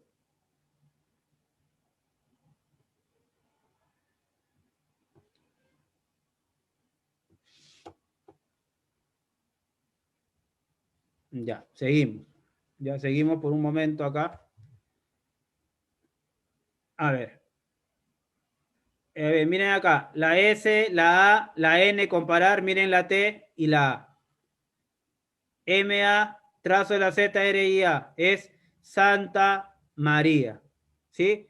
Por Dios y por Santa María, y el conector nuevamente acá, esta es la E, la P abierta, la O, el trazo de la ZR, ¿ya? E por, y luego viene la U, luego viene la N, y luego viene la A. Por una señal. Miren la S nuevamente, la S de 600. Ya, la S que hemos visto en otras palabras también. Ya, miren la E, miren la N, miren la A y miren la L. Nuevamente, es que es como una E. Y el trazo de arriba, el especial que te está indicando la ñ. ¿Sí? La ñ. Seguimos con línea 12. En señal de cruz. En estos documentos donde se recibe información, siempre era la misma fórmula. Se menciona siempre la ciudad, el año, el mes, se menciona a la persona que está presentando la información y cómo esta persona está convocando a otra persona para hacer, pues, ¿no? la información que él requiere. Y siempre jura ante Dios, ante Santa María y una señal de la cruz, ya que es, en este caso, la D hacia arriba, luego viene la E, viene la C, el trazo de la R, que es una Z, la U y la Z de cruz, ya según SE, miren la G, miren la U y la N, que es de cruz según. Luego viene la F, la O, el trazo de la ZR y MA en forma de, miren este trazo de abierta y acompañado de una vocal que es D. Y acá hay una abreviatura. Hay una abreviatura muy común para nosotros, que es una D abierta, un trazo de la Z, R y una O. Esta es una abreviatura y es un concepto jurídico. Esta es abreviatura de derecho. D-R-O. Derecho. ¿Qué más dice acá? La S, la O, la E, la C de casa. Ahora, aquí se dan cuenta que la cedilla no está, pues. ¿No? Cuando no está la cedilla es porque precisamente este señor está utilizando la cedilla para diferenciarla en qué momento esta C puede tener el valor de la S, como la palabra ciudad, ¿no? Pero aquí en este caso no pone la cedilla porque tiene el valor de la K, por eso pone socargo, ¿ya? Socargo. Bueno, aquí viene la D, la E y la L, que sería del. Aquí he puesto un trazo que no debería, que es del nada más, ¿ya? Del cual la Q, la U, la A y la L, que se está repitiendo nuevamente, prometió, P abierta, trazo de la ZR, luego viene una vocal O, luego viene la M y miren la E. Luego viene la T, la I y la O, que es del cual prometió, y nuevamente D, la D abierta y la E. ¿Ya? La D abierta y la E. Entonces, cuando se dice en forma de derecho, socargo del cual prometió, te está indicando, pues, no, que está juramentando, ¿ya? Ante Dios, y también está en este caso, se está refiriendo, se está refiriendo a la información que él va a presentar, pues dice socargo, ¿no? En base a la información que se le está solicitando. Línea 14. ¿Ya? En forma de, aquí hay que tener mucho cuidado, D abierta, viene la E, la fórmula de la 2C, la segunda es una S, luego viene la C, luego viene la I, luego viene el trazo de la ZR y aquí está la cedilla, ¿ya? Entonces sería, en vez que tú digas, prometió de decir, aquí en la época colonial, en la época antigua, en el castellano, se dice de decir, con S, decir. Entonces se pone la D, la E, pones la S y la CI. Ahora, y la trazo de la ZR, no es decir, sino tienes que incluirle la S. Y eso es comprensible por el castellano antiguo, ¿no? El famoso pronunciación, ¿no? De la S, que es bien característico en el castellano, no solo de ahora, sino también antiguo. Entonces la S siempre está presente. Entonces, en vez que digas de decir, dice de decir con S. ¿Ya? De decir verdad, la V, la E, el trazo de la ZR, luego viene la D, la A y la D. ¿Ya? Decir verdad, y siendo, aquí está, SI, EN, la D hacia arriba y la O, ¿ya? Y luego viene la P abierta, el trazo de la ZRE, luego viene la G, la U, y viene la N. Pregun, pero ese pregun, que es línea 15, la que vamos a leer, la que viene, siempre termina en la palabra que viene acá. Miren esta T de acá, es una línea recta y dan una vuelta para dar la A. Ya, la A, la D y la O. Una cosa que ustedes tienen que ver, que los escribanos escriben de manera corrida.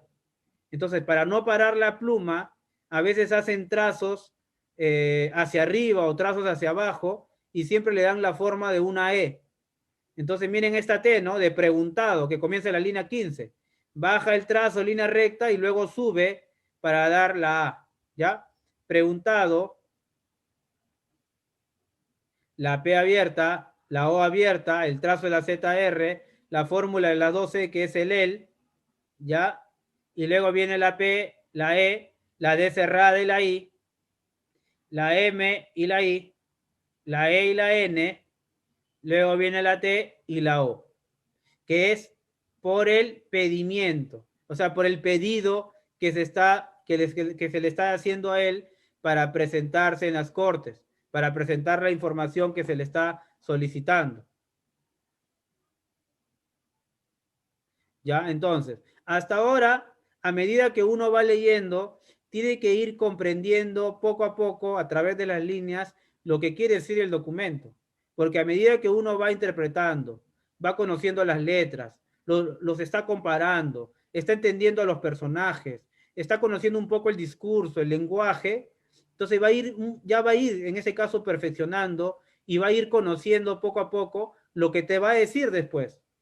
Porque a medida que tú vas leyendo documentos de este tipo, de corte judicial, vas a ir conociendo el lenguaje y vas a saber inclusive hasta de memoria qué es lo que dicen, líneas más adelante. Ya sabes lo que van a decir, pero eso, vuelvo a repetir, es una cuestión solo de práctica, que lo vamos a ver de esa manera. Ahora, ustedes miran, profesor, ¿y estos dos puntos, estas dos rayas qué es? Este es punto aparte o punto seguido. ¿Es punto aparte o punto seguido? Eso va a depender mucho de en este caso, del contexto mismo. ¿Ya? Este puede ser punto aparte o punto seguido. ¿Ya? Entonces aquí entonces ponen punto seguido. Ahora, pero en este caso, ustedes también me dirán lo siguiente, ¿no? Y quizás ustedes se han dado cuenta. Profesor, ¿y este trazo de acá, este símbolo, qué es? ¿Qué se refiere? Bueno, en la época colonial se utilizaban signos, se utilizaban los ítems para diferenciar de un párrafo sobre otro. ¿Ya? Se utilizaban los ítems para diferenciar de un párrafo sobre otro, para que la persona sepa dónde comenzaba el párrafo y dónde terminaba. Entonces, en este caso, estas dos rayas es un punto aparte. Entonces, tú bajas en la línea 16 que vamos a leer, ¿sí? En la línea 16, y vas a tener que poner entre corchetes, según las normas de transcripción que hemos trabajado ya en la primera actividad, entre corchetes la palabra ítem. Y después de ítem, vas a tener que poner la palabra dijo. ¿Ya? La palabra dijo, porque el ítem te está indicando que hay que comenzar otro párrafo, ¿no? Que el párrafo de estos dos rayas ya terminó y hay que comenzar otro. Ya, entonces después del ítem viene la palabra dijo, D cerrada, y usted dirá, profesor, pero este es Z. Claro, pero ya te dije que el trazo de la Z puede tener 4 valores, J, I, Z, G. Y es J, ¿ya? Dijo que, este es la que, miren la que, ya, miren la U y la E. Esta es una U abierta, ya, esta es una U que se parece mucho a una N. Lo voy a escribir al margen para acordarnos un poco. A veces la U puede tener un trazo así como lo estoy escribiendo ahora, abierto. Pero a veces cuando lo juntan, lo hacen muy pegado, a veces tiene la forma de una N. Hay que tener mucho cuidado la U. Entonces, esa es la U de acá, que se parece mucho a una N. Hay que tener mucho cuidado. Que sería entonces, dijo que, luego viene la C de casa, la O, la N, la O, viene la Z y la E. Dijo que conoce, ya, viene la A él, EL, y la abreviatura de la H que trabajamos, que le dije que no se olvide, es una abreviatura D, H y O, abreviatura de dicho. Y luego viene el nombre que ya hemos trabajado, la A, N, T, O, N, I, O, que es la palabra Antonio. Esta palabra ya la hemos trabajado, entonces no es necesario repetirlo. Vamos a subir un poco.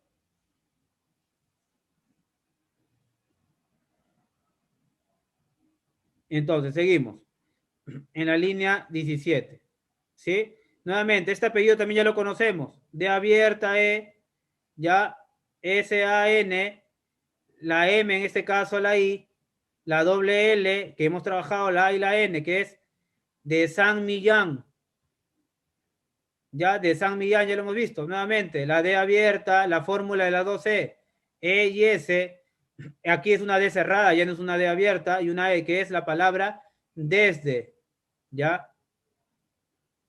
Y luego viene lo siguiente, la Q, la U, la E, la fórmula de la 2E, que puede ser S, doble L, L, y aquí la segunda de acá es la L, que sería, en vez que tú lo modernices y le digas que él, aquí es una contracción, que es Kel, junto, Kel, le pones la L nada más, no le pongas que él, no, sino Kel, ¿ya? Esta S que ya hemos trabajado, la U, la S y la O, Kel Suso, línea 18, la D, la H y la O, abreviatura. ¿Qué abreviatura es DHO? Que ya se está repitiendo, obviamente con otro trazo, la palabra dicho. Ya, seguimos.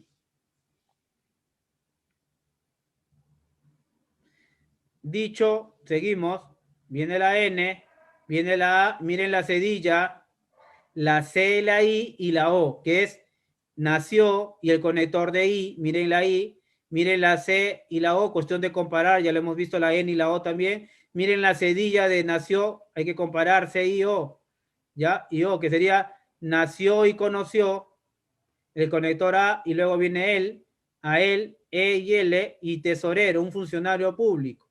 La T, la E, la S, la O, el trazo de la Z, RE, trazo de la Z, RO. Ya el tesorero, un funcionario. Ya. En el caso de los tesoreros, pueden ver tesoreros tanto en el sector eclesiástico, ¿no? En el cabildo, como también pueden ver tesoreros en algunas instituciones civiles de la época colonial. La misma Real Audiencia, el mismo cabildo. Ya aquí, por ejemplo, no nos aclara específicamente de qué tesorero, también puede estar de la misma Real Hacienda. Entonces hay que tener mucho cuidado, ahí hay que saber diferenciar. ¿Ya? Entonces seguimos, tesorero Luis, que va a ser el papá de este señor que está presentando información de vida, la I y la S, luego viene el conector de la D abierta y E, nuevamente el mismo apellido, que ya lo hemos trabajado, ¿ya? Y aquí el apellido Contreras, que también ya lo hemos visto, C-O-N, la T, trazo de la Z, R-E, trazo de la Z, R-A, y la E, que es una S, el apellido de San Millán Contreras, ¿ya? De San Millán Contreras. Ahora, algunas veces ustedes habrán notado que el primer apellido del hijo no concuerda con el padre, sino que concuerda más con el apellido de la madre. Algunos de ustedes capaz se han preguntado por qué, si había una equivocación o por qué ponen primero el apellido de la madre y no del padre. Y esto estaba muy relacionado, vuelvo a repetir, al tema de honor, del prestigio, del privilegio. Si a veces uno de tus padres provenía pues de una gran familia de conquistadores, de encomenderos, de gente ligada al tribunal de la Inquisición, preferían poner siempre el apellido de tanto del padre o de la madre que tenía pues mayor influencia o privilegio. Entonces estaba muy determinado por ese aspecto. Muy diferente ahora, ¿no? Uno utiliza siempre el apellido paterno, ¿no? Primero y luego el materno, pero para esta época era distinta, ¿ya? La D, la I, la F, la U, la N, la T y la O, que es, o sea, este señor ya falleció. Y a doña, la mamá de este señor que va a presentar información de vida, NA, el adorno de la ñ, ya sabes, y el nombre, ¿ya? La C, la A, la T, la A, la L, la I y NA, el nombre de Catalina. Ya, el nombre de Catalina. Y el conector nuevamente. Ya, el conector nuevamente.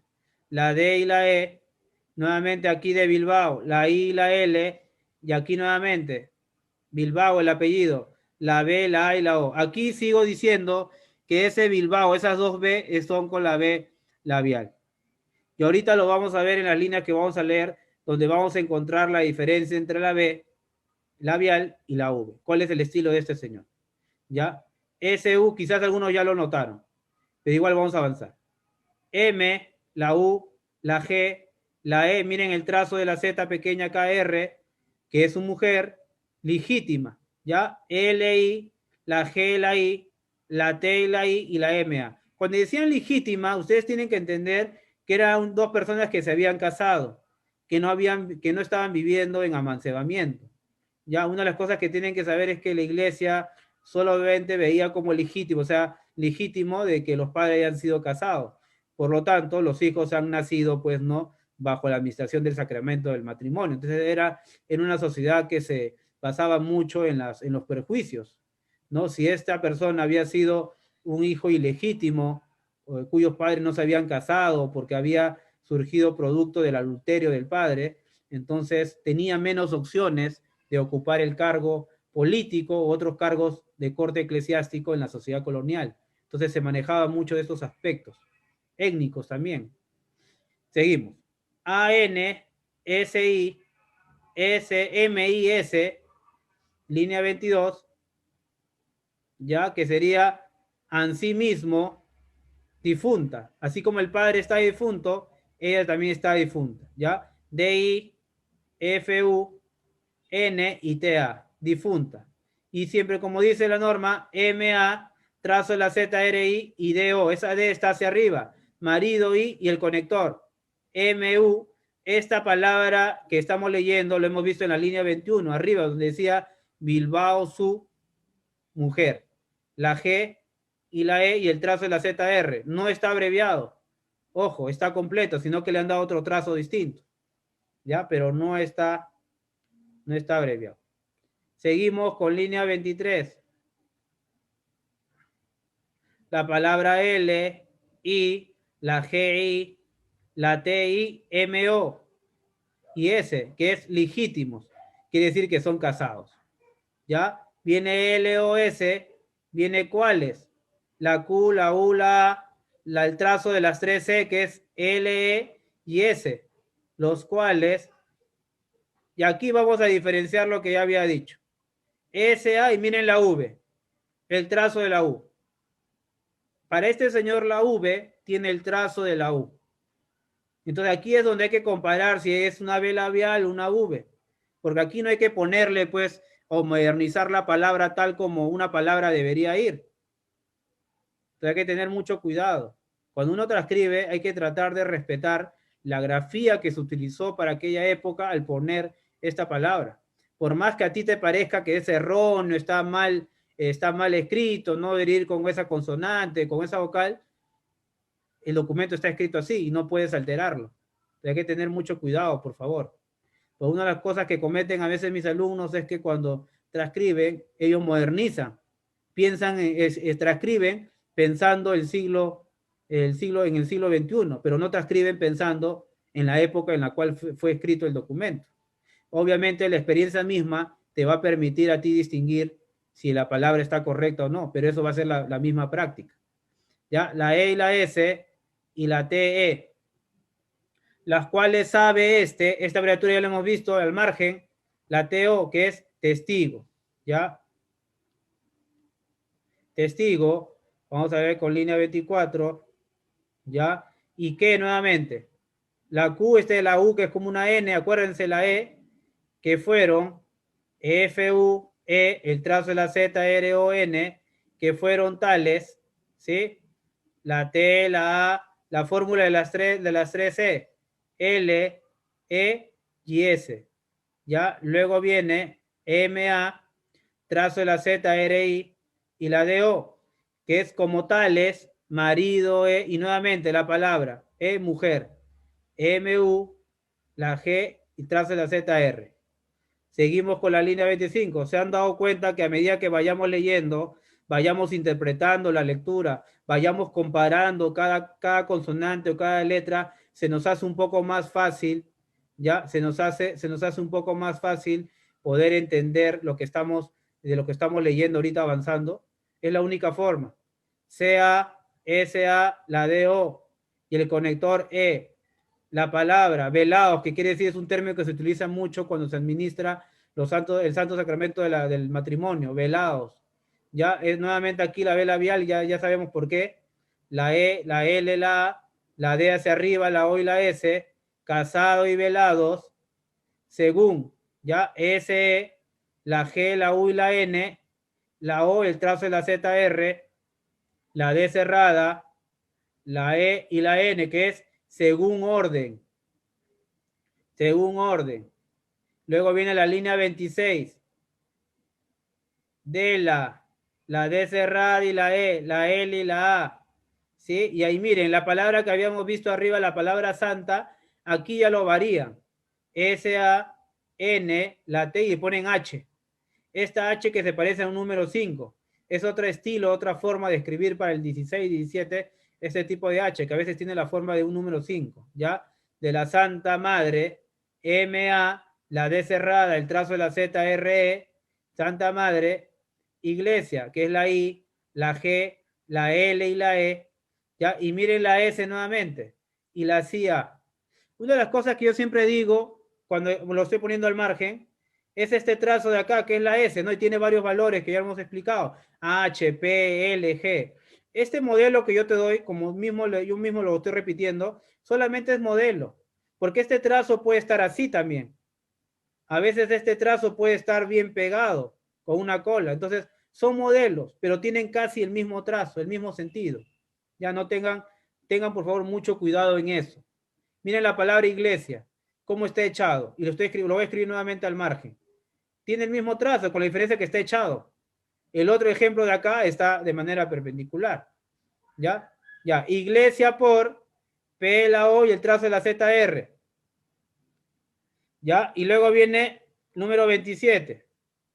¿Ya? Iglesia por qué. Aquí pone por qué nuevamente. Miren la Q, la U, que es como una NE. Miren la palabra qué. En la línea 24, la misma. ¿Por qué? Miren el trazo de la A acá bien pequeña. El trazo de la A, que se parece a un triángulo. Viene la U, la N, la Q, la U y la E. ¿Ya? Dice, aunque no, NO, aunque no, y miren acá, LO y S.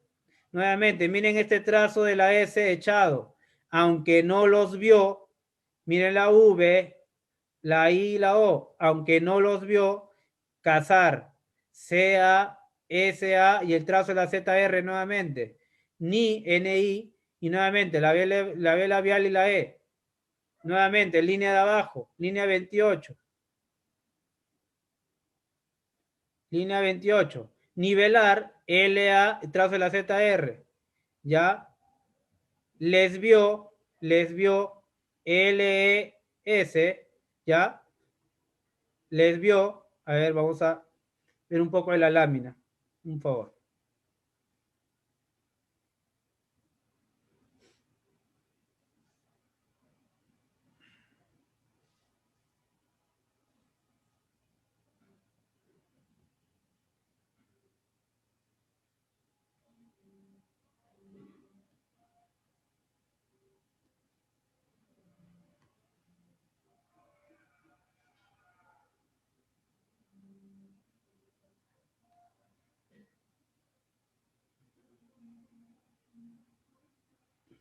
Daniel, creo que la lámina se ha ido, creo. Está cargando, sí, se ha salido ahorita, está en pantalla negra. Ah, ya, a ver, vamos un momento a esperar, disculpe. No sé qué ha pasado con la lámina. A ver, vamos a ver por un momento, a ver. ¿Qué es lo que ha pasado? Hay que ver un momento.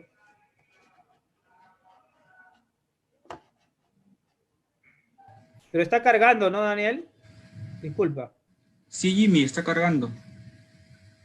Más bien entonces aprovechamos en mandar saludos y Sí, agradecer sí, el ya, muy seguimiento bien, sí, a otras sí. personas e instituciones del país y fuera de él, a través del Zoom y el Facebook Live. Por ejemplo, dentro del país nos han mandado saludos de ciudades como Cusco, Ica, Huancayo, Iquitos, Arequipa, Lambayeque y Junín. Y del extranjero, de países como Argentina, Brasil, Guatemala, México, Chile, España, Colombia, Bolivia, Venezuela, Italia, Ecuador, Costa Rica, ¿no? Agradecemos a todos ellos su seguir y participar, ¿no?, de este taller.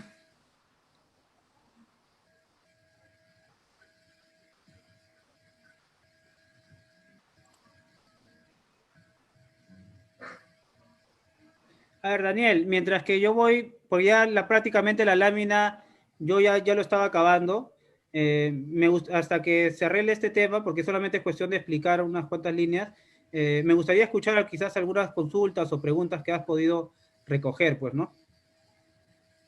Claro. A ver, hay una pregunta desde el Zoom de Jacob Quispe. Menciona, ¿a qué se refiere con indio ladino? Ah, ya, muy bien, muy bien. A ver, cuando hablamos de indios ladinos, estamos hablando, pues, ¿no? De aquellos indios letrados, aquellos indios que han aprendido, pues, ¿no? La capacidad de leer y escribir el castellano, ¿no? O sea, aquellas personas que, sin ser, pues, español, aprendieron una cultura, en este caso, occidental. Y es un término que no se relaciona necesariamente al mundo nativo, indígena, ¿no? Porque era un término que se utilizaba en España, en la península, para el caso de los moros, que cuando fueron evangelizados, o sea, estos moros que tenían otra ideología, otro pensamiento religioso, y cuando fueron, pues, no, en este caso, derrotados por los españoles en esta conquista de guerra que van a tener, pues, no, con los árabes durante 800 años de la Reconquista, se utilizaba mucho aquellos moros que ingresaban a la Iglesia Católica y que aprendían, pues, ¿no? La cultura occidental. Entonces, ese es el proceso, pues, ¿no? De aprendizaje. Entonces, ese concepto de ladino se trajo también para el caso americano, para aquellos indios que, sin ser de la cultura occidental, pudieron aprender, pudieron adaptarse a la sociedad colonial aprendiendo varios aspectos de la cultura europea, como en este caso la escritura, pues, ¿no? Bien, Jimmy, muchas gracias por responder esta pregunta. Hay otra de Sergio Arias Carrera. Menciona que ha escuchado de la letra humanista y pregunta, ¿es otra derivada de la cortesana, la procesal o la bastardilla? ¿O es diferente? No, no, en caso de la bastardía y llamada también la humanística, en realidad son sinónimos, ¿no? O sea, no es que sean distintas, ¿no? Este tipo de letra, vuelvo a repetir, llegó con la propia conquista, sino que nosotros estamos muy acostumbrados cuando leemos los primeros años de la conquista, a leer pues escrituras públicas, documentos escritos por notarios que te dan pues una idea general de cómo se está produciendo la conquista, pero muy poco de nosotros nos dedicamos a establecer los tipos de escritura que se está escribiendo en estos primeros años a través de los párrocos, a partir de los sacerdotes que tienen una formación universitaria y que están escribiendo al detalle de lo que está pasando en los primeros años, inclusive en los propios monasterios están escribiendo relaciones, están informaciones de vida, entonces el manejo de la pluma y el manejo de la grafía que ellos tienen, pues tiene que ser clara y concisa porque va a ser leída por sus provinciales y porque muchos de estos textos que ellos van a leer, si bien algunos no van a llegar al nivel de la publicación impresa, son de acceso o del uso interno de su propia congregación, ¿no? Entonces no es que sea dos letras, en este caso, distintas, pues, ¿no? Bien, Jimmy, gracias por responder esta pregunta. Hay otra de Dora Palomo Villanueva. ¿Cuál es el rol del amanuense? Bueno, sí, es una buena consulta, ¿no? Siempre a veces confundimos al notario con el amanuense. Y el notario, por ejemplo, es el funcionario real que tiene el derecho de ejercer el cargo de escribano, de notario, ¿no? Pero en cambio el amanuense es el ayudante, es el que colabora con el notario más que en redactar, en copiar o también utilizar, entre comillas, la redacción de un documento, ya con la finalidad de que se ponga pues los datos principales y importantes de dicha documentación. Y eso lo he visto más que todo y lo hablo a partir de la experiencia con las escrituras públicas, ¿no? Donde a veces cuando uno va a los archivos, nota claramente la diferencia entre la letra del notario y la letra del amanuense.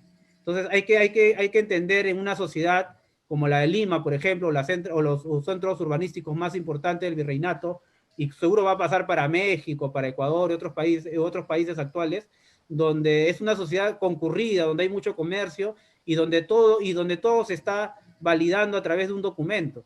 Entonces, los oficiales reales como los escribanos van a ser uno de los funcionarios donde más se le consultaba y donde más se le utilizaba de sus servicios para ese tipo de actividades. Entonces, a veces el papel del amanuense apoyando al escribano era precisamente copiar estos documentos de manera rápida y concisa y que le permita acelerar para generar estos tipos de documentos. Como voy a repetir, eso mayormente lo he visto para las escrituras públicas.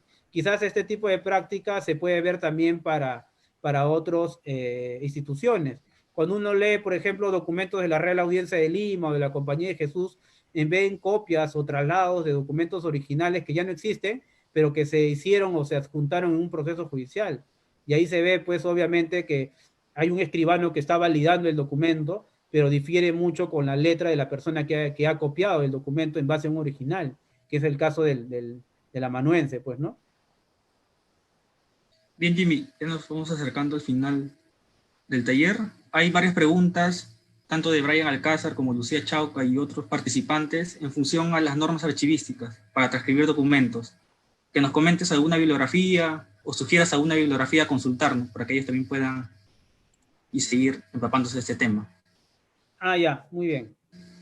Yo en realidad una de las cosas que yo siempre recomiendo para hacer una buena transcripción, y eso lo vamos a ver en la clase siguiente, y también pueden revisar los links anteriores, es que para hacer una buena transcripción tienes que basarte en diccionarios, ya en diccionarios de la época. Tenemos la de Sebastián Covarrubias, publicada en 1611, para conocer un poco los conceptos de la palabra y para entender lo que la palabra significa en tal época, y también para conocer un poco sobre los conceptos, ¿no? Y los diccionarios de la Real Academia Española, que fueron publicadas durante 9 años, entre 1726 hasta 1736, que también ahí en el primer tomo se dan las primeras normas ortográficas que se dan en el castellano, de lo que yo tengo referencia del castellano, ¿no? Y muchos de estos dos libros, por ejemplo, están colgados en el internet de manera gratuita. Si ustedes entran a la RAE, van a encontrar el diccionario de autoridades, que son 6 tomos, y van a encontrar en el primer tomo las primeras normas ortográficas del castellano. En el primer tomo ahí está involucrado, ahí se menciona cuáles son los pasos a seguir para escribir de manera correcta el castellano, ¿no? Y en este caso, los diccionarios, siempre digo, de legislación canónica, que es muy importante porque mucha de esta documentación, vuelvo a repetir, también se relaciona con el tema legal. Hay que leer mucho lo que es la legislación de Indias, la legislación canónica, porque los actores sociales están actuando en base a esta normativa. Entonces, en base a esa normativa es donde uno te sirve este conocimiento para poder entender el documento, ¿no? El papel del alcalde, el papel del cacique, el papel de los funcionarios reales, por qué la gente presenta información debida como la que hemos hecho ahora. Entonces, te sirve mucho este tema de diccionarios y te sirve mucho el tema de conocer un poco de legislación jurídica y legislación canónica. Así que eso quizás sean mis recomendaciones generales que yo siempre hago a todos los alumnos cuando me consultan sobre los pasos a seguir en base a normas ortográficas o normas de transcripción, ¿no? Que para el caso de normas de transcripción yo utilizo las normas de 1961, que pienso yo que son las más acertadas para una correcta transcripción de los documentos, ¿no? Que si bien es una norma muy antigua, ya más de 50 años, todavía sigue siendo muy útil porque respeta la naturaleza misma del castellano en la cual fue escrita en su época. Muchas gracias, Jimmy, por compartir con nosotros tus conocimientos sobre la lectura del castellano antiguo, una herramienta que nos permite conocer y acercarnos a las fuentes con que se ha escrito nuestra historia nacional. Las preguntas que han quedado pendientes trataremos de guardarlas para que en la siguiente sesión puedan ser respondidas. Para ir finalizando, agradecemos la participación y compañía de todos ustedes y los esperamos en la siguiente sesión el día de mañana, martes 8, de 10 de la mañana a 12 del mediodía, donde se conversará sobre la historia de la paleografía en el Perú y continuaremos dando lectura a algunos manuscritos. Jimmy, ¿algunas palabras finales? Sí, yo solamente agradecer a todos ustedes y a todas por su interés de conocer un poco más de la paleografía, a mis colegas nacionales y extranjeros que están muy pendientes de los talleres de la Biblioteca Nacional. Como voy a repetir, la Biblioteca Nacional es una de las instituciones próximas a cumplir 200 años, y el objetivo es precisamente brindar cultura a toda la población, no solamente académica o ligado al ámbito profesional, sino también al público en general muy interesado por conocer nuestro patrimonio documental que conserva nuestra institución, y la biblioteca siempre va a estar al servicio de todos ustedes, porque no solamente de nosotros, que somos peruanos, sino también a nivel internacional, ¿no? Y así que les invito para la clase de mañana a participar, también de la transcripción del día, la transcripción que comienza mañana a partir del mediodía, están totalmente invitados, van a poder acceder a mucha documentación colonial y republicana, y van a colaborar ustedes con esa transcripción a que nuestra memoria manuscrita esté para el servicio de todos y se conserve para muchos años. Así que muchas gracias a todos y a todas, y muchas gracias, Daniel, por la colaboración, y nos vemos ya mañana. Bien, Jimmy. Antes de retirarnos, recordarles que pueden revisar esta y la siguiente sesión por las redes sociales de la Biblioteca Nacional. Asimismo, lo invitamos a seguir y participar de otras actividades que la biblioteca tiene para ustedes dentro del entorno virtual. Muchas gracias por su atención. Nos vemos mañana. Buen día para todos.